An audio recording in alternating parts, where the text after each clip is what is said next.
رمضان المبارک کے آخری عشرے کا اعتکاف نبی پاک صلی اللہ تعالیٰ علیہ وسلم کے مقدس طریقوں میں سے ایک بڑا خوبصورت طریقہ ہے۔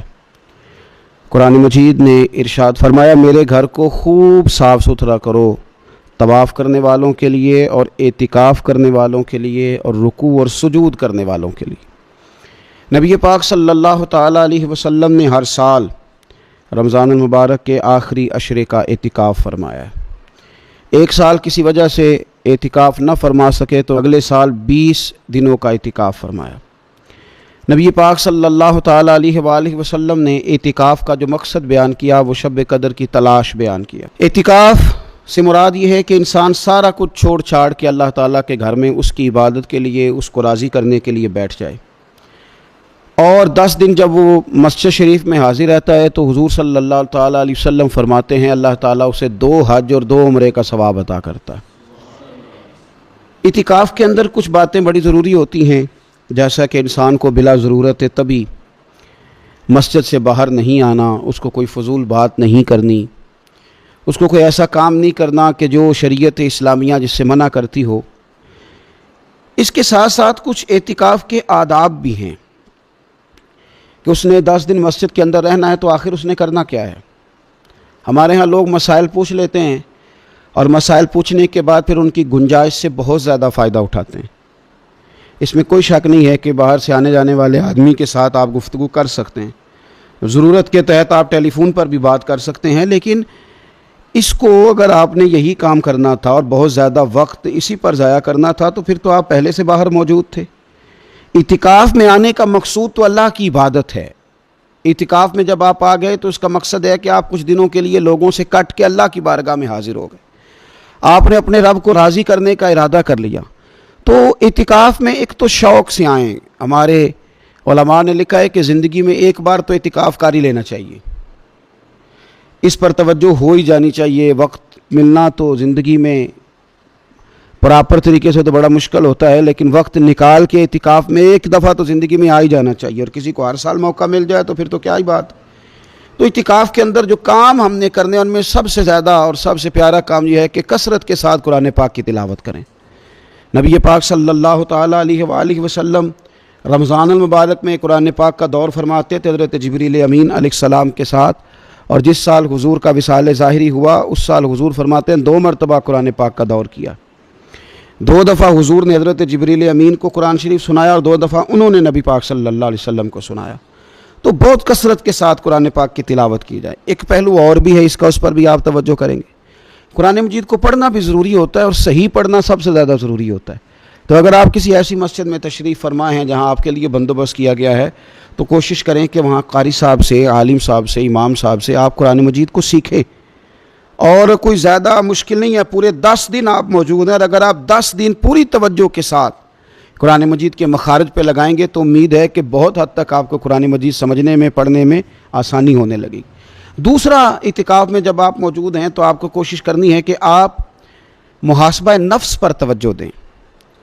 آپ اپنے اوپر غور کریں، زندگی میں کون سی ایسی غلطیاں ہیں جو جان نہیں چھوڑ رہی، ان کی کس طرح کر کے اصلاح کی جا سکتی ہے۔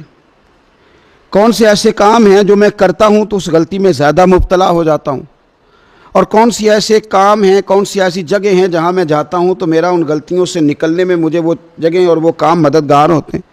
تو اپنے محاسبہ نفس پر توجہ دی جائے۔ اعتکاف کے 10 دنوں میں موقع ملتا ہے انسان کو اپنے لیے سوچنے کا۔ حضرت مجدد الفسانی شیخ احمد فاروق سرہندی رحمۃ اللہ تعالیٰ علیہ سے کسی نے پوچھا تھا کہ دنیا میں خوش نصیب شخص کون ہوتا ہے، تو فرمایا جسے دید قصور حاصل ہوتی ہے۔ حضور دید قصور کیا ہوتا ہے؟ فرمایا جسے اپنی غلطیاں نظر آنی شروع ہو جائیں۔ جب اللہ تعالیٰ کسی کے ساتھ بھلائی کا ارادہ کرتا ہے تو اس کی کمزوریاں، اس کی غلطیاں اس کے سامنے لاتا ہے تاکہ اسے اصلاح کا موقع ملے، اور جب ایسا نہیں ہوتا تو پھر تو لوگ جب غلطی مانیں گے ہی نہیں تو اصلاح کیسے ہوگی۔ تو اعتکاف کے 10 دنوں میں محاسبہ نفس پر خاص توجہ دیں، اپنی زندگی میں اپنا حساب کریں، اپنا حساب۔ اور جناب عمر فاروق رضی اللہ تعالیٰ عنہ کی وہ روایت ہمیں بتاتی ہے کہ حساب کر لو اس سے پہلے کہ تمہارا حساب کیا جائے۔ تیسری بات، ایک تو قرآن پاک پڑھیں گے، ایک محاسبہ نفس کریں گے، تیسری بات مراقبہ کریں۔ کچھ دیر کے لیے بیٹھیں, یہ غور کریں کہ رب تعالیٰ نے ہمیں نعمتیں کتنی عطا فرمائی ہیں. پھر یہ غور کریں کہ ان نعمتوں کے بارے میں, ان نعمتوں کے ساتھ ہماری عبادت کتنی ہے, ہمارا شکر کتنا ہے. زندگی اپنی کا حساب لگائیں, غور کریں کہ کتنا کچھ ہے جو ہمیں محنت سے ملا ہے اور کتنا ہے جو بغیر محنت کے ملا ہے, اور کون سی ایسی نعمتیں ہیں جن کا ہم نے شکریہ ادا کیا اور کون سی ایسی ہیں جن پر ہم نے کبھی توجہ ہی نہیں کی کہ یار یہ تو بہت بڑی نعمت ہے جو اللہ نے ہمیں عطا کی ہوئی. اپنی گردن کو جھکا کے تھوڑا غور و فکر کریں. تفکر کا درس دیا ہے قرآن پاک نے, بار بار کہا ہے تفکر کرو, غور کرو, تدبر کرو, تو یہ ہمیں موقع میسر آتا ہے. چوتھی بات, اعتکاف کے دنوں میں اپنے رب کریم کے ساتھ اپنی توجہ کو لگائیں. قرآن حکیم نے جو کہا نا کہ رب کی عبادت اس طرح کرو کہ تمہیں نا یقین حاصل ہو جائے, کھل کر اس کی بارگاہ میں سجدے کریں, دعائیں مانگیں. ہمارے صوفیہ فرماتے ہیں کہ ایک وقت آتا ہے کہ انسان کو خود اطمینان قلبی نصیب ہو جاتا ہے. اسے محسوس ہوتا ہے کہ واقعی میرا رب مجھ سے راضی ہے. اسے محسوس ہونے لگتا ہے کہ میں اپنے مالک کے قریب چلا گیا. وہ اس کثرت سے نفل پڑھتا ہے, اس ذوق کے ساتھ وہ اس کی بارگاہ میں دعائیں کرتا ہے, اس شوق کے ساتھ وہ تلاوت کرتا ہے. خود محسوس کرنے لگتا ہے کہ اب میرا دل لگنے لگ گیا ہے, اب میں دعا مانگتا ہوں تو مجھے لگتا ہے کہ قبولیت میری دعاؤں کے قریب آنے لگی ہے. اللہ نے ہمیں یہ موقع دیا ہے کہ ہم خوب اس پر توجہ کریں. پانچویں بات اعتکاف والوں کی خدمت میں یہ عرض کرنی ہے کہ پورے 10 دن ہمارے پاس موجود ہوں گے اور ہم نے مسجد میں ہونا ہے, تو کیوں نہ ایسا کریں کہ از اول تا آخر, صبح سے شام تک ہم ہر وہی کام اسی طریقے سے کرنے کی کوشش کریں جو طریقہ ہمیں رسول پاک نے عطا فرمایا. ہمارا کھانا پینا, سونا, جاگنا, بولنا حضور کی اتباع میں لے آئیں. ہم ان 10 دنوں میں ہم پریکٹس کریں کہ ہم نے سنت کے مطابق, حضور کے طریقے کے مطابق سارے کام کرنے. آپ اگر یہ ارادہ کریں گے تو پتہ ہے مدینے والے محبوب علیہ السلام نے فرمایا جس نے میری ایک سنت کو زندہ کیا گئے گزرے دور میں رب اسے 100 شہیدوں کا ثواب عطا فرمائے. تو اتنا اعزاز ہے. تو ان 10 دنوں میں ہونا بھی مسجد میں ہے, ہونا بھی باوضو ہے, تو کیوں نہ سارے کام سیکھا جائے, پڑھا جائے اس سے پہلے کہ کھانا کس طرح کھانا سنت ہے, اور کس طرح بیٹھ کے کھانا سنت ہے, اور پھر کس طرح کر کے گفتگو کرنا حضور علیہ السلام کا مقدس طریقہ تھا, وہ کس طرح سے پھول جھڑتے تھے جن سے لوگ فیض حاصل کرتے تھے. تو اعتکاف میں اپنی مصروفیات کو ان 5 کاموں میں لگائیں. ایک تو تلاوت قرآن حکیم کریں, دوسرا محاسبہ نفس, تیسرا مراقبہ کریں, تدبر کریں, غور کریں اپنے اوپر بھی اور اللہ تبارک و تعالیٰ کی نشانیوں پر بھی, اور چوتھا یہ کہ کوشش فرمائیں کہ ہم اپنی عبادت کو, اپنی دعا کو, اپنے استغفار کو اس طرح کا بنائیں کہ ہمیں محسوس ہو کہ قرب الہی کے جانب ہمارا سفر ہے. اور پانچواں, ان 10 دنوں میں سنت اور شریعت کی وہ ساری چیزیں جس کا دین ہم سے مطالبہ کرتا ہے. اب تو ہم بالکل دنیا سے ایک سائڈ پہ ہو کے بیٹھے ہیں, اب تو اس طرف توجہ کریں. آج جس زمانے میں ہم وقت گزار رہے ہیں, لوگوں کی جسمانی ضروریات پوری کرنے کے لیے, غذائی ضروریات پوری کرنے کے لیے بہت سارے بندوبست کیے جا رہے ہیں, لیکن جتنا لوگ اپنی ظاہری ضروریات میں خود کفیل ہوتے جا رہے ہیں اتنا ہی زیادہ وہ روحانی طور پر کمزور ہوتے جا رہے ہیں. گھنٹوں بیٹھ کر گپ شپ کرنے والے لوگوں کے لیے تھوڑی دیر بھی ذکر الہی کرنا مشکل ہو جاتا ہے. لمبی چوڑی باتیں کرنے والے, لمبے چوڑے دلائل دینے والے لوگ اور سمجھدار لوگ اور سیانے لوگ عبادت کے معاملے میں سستی کرتے ہیں, عمل کے مسئلے میں کمزور ہو جاتے ہیں. تسبیحات کرنا, وظائف پڑھنا, درود و سلام پڑھنا, کم بولنا, سچی بات کرنا, صبر سے رہنا, شکر کو اپنانا, قناعت اختیار کرنا, حسد, بغض, عداوت سے بچنا, یہ لوگوں کے لیے مشکل ہو جاتا ہے. پھر اس کا نقصان یہ ہے کہ معاشرہ ایک عجیب سی بے سکونی اور بے قراری کا شکار ہے. جیب میں بہت زیادہ پیسے رکھنے والا, خوش شکل نظر آنے والا, پیٹ بھر کے روٹی کھانے والا شخص بھی ڈھونڈتا پھرتا ہے کہ آخر میں پریشان ہوں کیوں.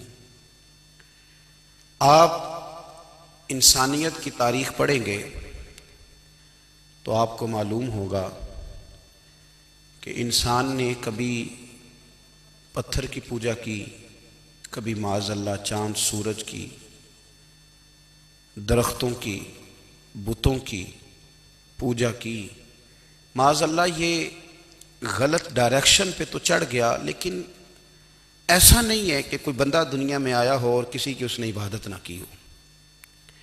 اس لیے کہ اللہ تبارک و تعالیٰ نے جس طرح ہمارے جسم میں کھانے کی طلب رکھی ہے، پینے کی طلب رکھی ہے، سونے کی طلب رکھی ہے، اسی طرح اللہ تعالیٰ نے عبادت کے لیے طلب رکھی ہے جسم میں۔ یہ تو ہوا کہ انسان گمراہ ہو گیا، غلط رستوں پہ چل نکلا، اس نے جھوٹے معبودوں کی طرف معاذ اللہ توجہ کر لی، لیکن وہ کسی نہ کسی کے سامنے جھکتا رہا، چونکہ اس کے وجود میں طلب تھی، شوق تھا اسے کہ وہ عبادت کرے۔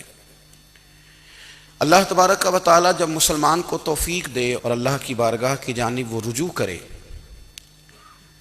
تو پھر اس کا رویہ یہ ہونا چاہیے کہ اس کی توجہ ہو اللہ کی جانب۔ ہمارے ہاں تسبیحات پڑھ لی جاتی ہیں اگر کبھی موقع ملے، لیکن وہ خاص انہماک، وہ خاص شوق، وہ خاص ذوق اللہ تبارک و تعالیٰ کی عبادت کا۔ ایک ہوتا ہے نماز پڑھنا، ایک ہوتا ہے اہتمام کے ساتھ نماز پڑھنا، یعنی ذرا وقت پہ اٹھنا، ذرا صحیح کر کے وضو کرنا، ذرا شوق سے مصلی بچھانا۔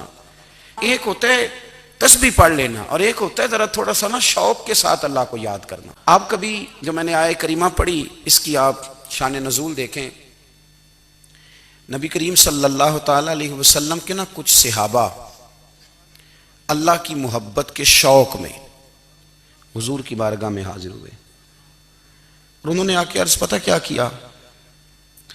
عرض کرنے لگے یا رسول اللہ صلی اللہ تعالی علیہ وسلم، سالوں بیت گئے ہیں سجدے کرتے ہوئے، حضور سالوں بیت گئے ہیں تسبیح پڑھتے ہوئے، سالوں بیت گئے کہتے ہوئے کہ سبحان اللہ وہ پاک ہے، ہمیں سالوں بیت گئے یہ کہتے ہوئے کہ اللہ اکبر وہی سب سے بڑا ہے، سالوں بیت گئے کہتے ہوئے کہ الحمدللہ ساری تعریفیں اللہ کے لیے، سالوں بیت گئے اس کی تسبیح کرتے، تحلیل کرتے، تکبیر کہتے۔ حضور اب نہ ہمارا اپنے رب سے ملنے کو جی چاہتا ہے، کبھی اے حقیقت منتظر نظر آ نہ لباس مجاز میں، لاکھوں سجدے تڑپ رہے ہیں میری جبین نیاز میں۔